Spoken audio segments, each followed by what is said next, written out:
Hello, everybody. My name is Michael Gross. I'm a professional studies student at Southwestern College, currently taking compensation and benefits with Dr. Ivy White. And today we're going to talk about market-based compensation. Before we get started, we're going to look at a quote from Nikola Tesla, one of the all-time great inventors of the world. He said that his belief, or my belief, is firm in a law of compensation. The true rewards are ever in proportion to the labor and sacrifices made. And what that means to me, of course, is that the harder we work, the more you labor and sacrifice, the better your compensations will be in general. So today we're going to look at my thesis statement for our mastery project. We're going to look at the creation of a market competitive pay system and what all goes into that. We're going to then compare market competitive pay to other types of pay, like traditional and broadband. And then we're going to look at the effects that market-based compensation has on strategy of both compensation strategies as well as overall company strategy. My thesis statement is the main goal of HR is to ensure legal, regulatory, and strategic control of the human capital aspect of the company. By utilizing a market competitive compensation system, HR can help an organization meet its strategic needs and capture a competitive edge. Understanding how to create these systems and how it compares to other pay structures can give HR the edge in strategic success. Looking at the creation of a market competitive pay system, there are really 5 steps. 4 steps are covered by Martuccio in the strategic compensation book. And I kind of added a 5th step here through my research. So the first step is to do a survey to look in at your company and figure out what all you need in your compensation system, as well as what you have currently. You also can use that survey to look at competitors' pay and figure out what is a market pay for what you have in your job or at your company. And so you're going to look at not just the local area depending on the job. So for example, if you're looking for surgeons, you have a nationwide search for what your competitors are paying, so you can kind of entice those best surgeons to come to your hospital, for example. But if you're looking for just retail workers and what you should pay them locally, you're going to look at local area only, typically speaking. And you're going to then look at their different pay scales and how those pay.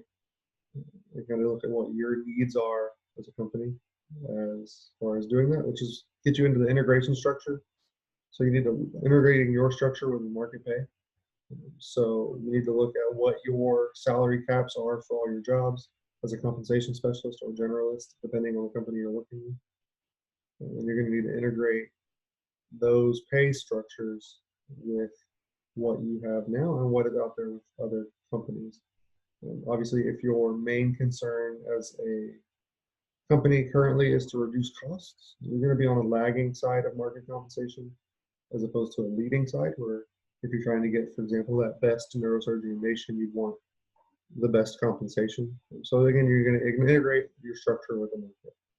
And then you are in conjunction with upper management in the company or organization are going to make pay decisions based on what, again, the company is looking for. Kind of like we talked about integrating the structure with the market-based pay. And that 5th step that I added that was not in the readings is review. So if you want to maintain an edge, or maybe your strategy changes as HR generalists or as compensation specialists, you need to review all the above steps at least every other year, depending on what your company is looking to do, or anytime there's a strategic change.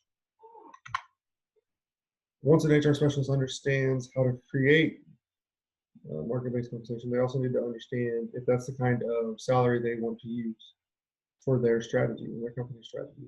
So you need to be able to compare the different types of pay. There's traditional, which obviously, as it states, is the traditional type of pay. Here on this chart, you can kind of see broken down by these different industries what percentage surveyed say that that's what they use. And you can see that, so obviously it's not going to equal 100% here. For example, if you look at market-based to 69% and you add all those other numbers, the 9, 25, 3, and 6, it's not going to equal 100. They were able to select more than one because depending on the job within that industry, there may be more than one types of pay. And so that's why you see these differences in this chart. However, traditional is really what the military uses. If you're not familiar with that, it's a pay grade type system where you go, start at the bottom, work your way up. There are 9 pay scales on the enlisted side, a couple more on the officer side, but you are then paid within that pay scale based on your time in service and time in grade. Sorry, just time in service. And then you can cap out within that echelon. So you'll have to move up and promote to get another pay raise. And that's similar to how traditional works. Broadband works the same way, except you have a larger gap in pay. So it can range from like the bottom 10% all the way up to like a 200% increase within that pay scale.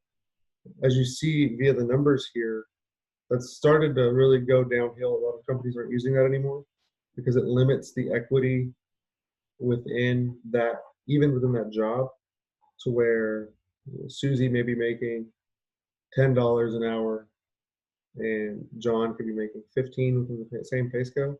So it could lead to discrimination issues, obviously. And then really what we're looking at today is the market base. And as you can see via this chart, it is the most used type of compensation plan. And that is because it allows you to fluctuate with what others are getting paid around you, and it allows to maintain that competitive edge, or try to. And pure market pricing, just to touch on that, is kind of a type of market base, and I think that's why you see a lot of these are kind of high over there as well. So pure market pricing is you're directly in line with what the mean is for that industry and that job. So once you understand the different types of compensation plans, you need to kind of understand the effects that using a market competitive pay scale uses. And so here I have listed the pros and cons, kind of touch on those quickly. So some of the pros are you can increase employee stability, meaning you're going to have longer employees staying there longer. If you're on that leading side of the market pay, people are going to want to stay there if they're getting paid better. That's just pretty normal, unless you have atrocious management, because as we know, people quit managers, not the work. And then you have increased production, and that kind of touches back to Maslow's hierarchy of needs, Maslow's hierarchy of needs, to where if that's taken care of, if all those basic physiological needs are taken care of, people are able to focus on the other things around them better. And so if you are on that, again, that leading side, or even just along that market pay line, you're going to see increased production of people because they're getting compensated for the work they're doing. Touching back on Nikola Tesla's quote, right, is that you're going to have increased production because the harder you work, the more you're going to get compensated. It's a law of compensation. And it allows a company to drive towards its company goals. So again, really looking at market pay, it allows you to adjust within that market and adjust for different strategic needs. So if your company wants to create the top of the line product, I'm a big fan of Tesla myself, the car, not just the person, right? And they create some of the best electric cars in the world. They have differentiation strategy, and by reducing costs in other areas, they're able to reduce costs and increase profitability, as well as make some of the best cars in the world, in my opinion. And so for them, for example, hiring the best contractor, people who are able to contract out work, as well as the best, sorry, I just lost my word, as well as the best accountants. They're going to be able to find those pockets where money's being hidden, or maybe where they can increase profitability. And it's going to allow Tesla to drive towards its company goal. And so using market-based pay, if they were on the leading side with those specific jobs, they'd be able to, again, drive towards that goal. Some of the cons you have, just to touch on those, with market-based compensation, is it can create a culture of imbalance. If the company, when they do those surveys in the creation phase, focus merely on pay and not on a total compensation package, you can have an imbalance to where you really only care about the pay, and you're focused more on getting people hired and maintaining them and retaining them, as opposed to maybe the productivity or maybe the other benefits that matter in a compensation package. And also, it can create a lack of equity, not within the job itself typically. So, right, if you're trying to hire the best accountants, for example, all of your accountants are going to be well paid in their little areas. However, your line workers manufacturing those cars in this case may see a reduction in pay because that's not what the company's focusing on now. So it's important to have some sort of equity between jobs within the company. Not that accountants and line workers necessarily need to be paid the same. They have different things, but you need to make sure you're not so far off on the pay scale on the different jobs within the market. You don't want to be paying your line workers well on the lagging side and then be well on the leading side for your accountants because you may start to lose stability in that area. And so it's important to kind of maintain the equity where you can. Obviously, the company's strategic needs are going to trump just kind of wants of compensation specialists.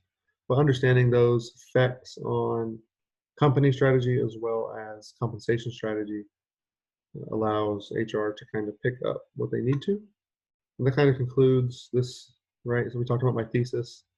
We talked about how the 5 steps in creating a market competitive pay system between the survey, looking at your competitors' pay, making sure it's included in your company's plan, and reviewing it. We talked about comparison of the pay types. We really focused on broadband, traditional, and market-based pay. And then we looked at the effects of market-based pay compensation on strategy and how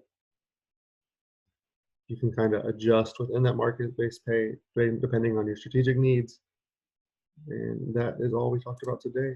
Here's my references. If you'd like to look up any of those and get some more information on what we talked about, feel free to do so. Thank you all, and have a great day.